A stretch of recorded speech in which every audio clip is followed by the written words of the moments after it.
How does it feel to be one of the hosts of Idol Kids series? Siyempre happy kasi this is my second time for Idol.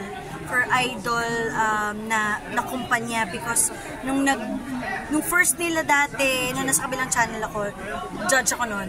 So ngayon, as host naman, tapos first time na kids, ang saya na kumbaga naulit pero ibang role naman, iba naman yung work na gagawin. And si Robby pa yung ka-co-host ko, masaya. Medyo emotional ang mga bata, hindi ka ba nag-worry pag ganyan, syempre? Meron akong mga moment na pinaghahandaan ko, paano pag may reaction yung magulang na parang taliwas sa paniniwala ko, paano ko yun,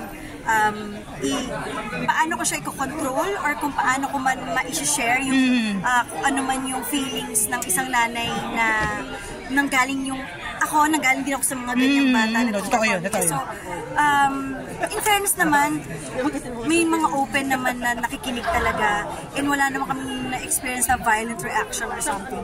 So, okay naman. Lahat naman ay magandang nangyari ng audition. So, tignan natin sa mga susunod. You're very happy with your personal life. Yes. I know that.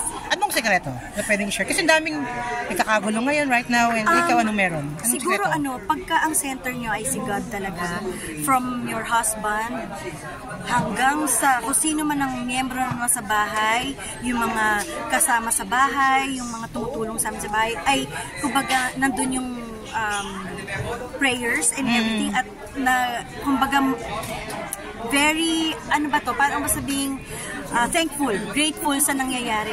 I think mapapagtulong-tulungan ko ano man yung nagiging problema. Kung ang number one ay pagiging grateful, yun ang secret ng isang... Wala lang kasi na pelikula with Marvin Agostino Project? Sa ngayon wala muna, pero bago kami natapos ng movie dati, meron kami pinag-uusapan na script sana. Pero kailangan nalang balikan ulit because na busy ang ating love team sa kanyang totoong trabaho, which is yung business niya. So, kailangan namin pag-usapan ulit. Okay, maraming salamat.